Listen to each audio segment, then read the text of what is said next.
Alarming new evidence tonight of widespread fraud in a federal government program designed to give money to small businesses. Now, federal investigators say the Small Business Administration awarded contracts to businesses falsely claiming to be located in economically distressed areas.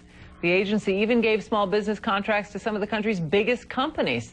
Carrie Lee has our report.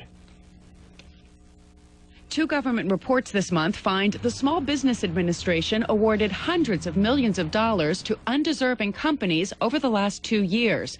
The SBA agrees with the findings. We don't dispute their numbers at all. We've taken a number of steps and a number of issues to address the challenges facing many of our programs. The Government Accountability Office concludes the SBA's Hubzone program for businesses in economically distressed areas is, quote, vulnerable to fraud and abuse because information is rarely verified. The Inspector General for the Department of the Interior reports corporate giants like Home Depot and John Deere were counted as small businesses because of, quote, data entry mistakes, reliance on incorrect data, and a failure on the part of contracting officials to verify business size.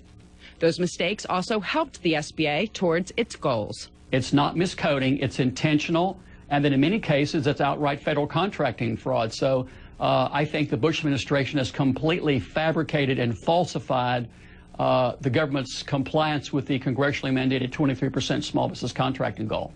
The SBA admits it fell short of that 23% goal last year. Investigations on these big businesses getting SBA contracts began in 2002.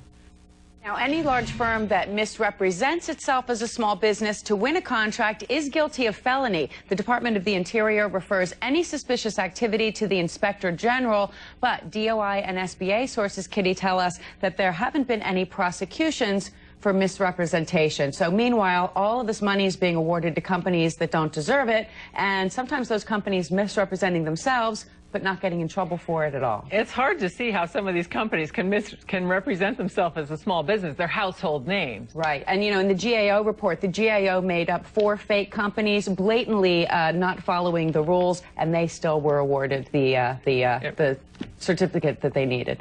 Destroys your faith. It really does destroy your faith in the effectiveness of this government. Thank you very much, Carrie Lee. Sure. Up next, we have heroes, and tonight, the remarkable story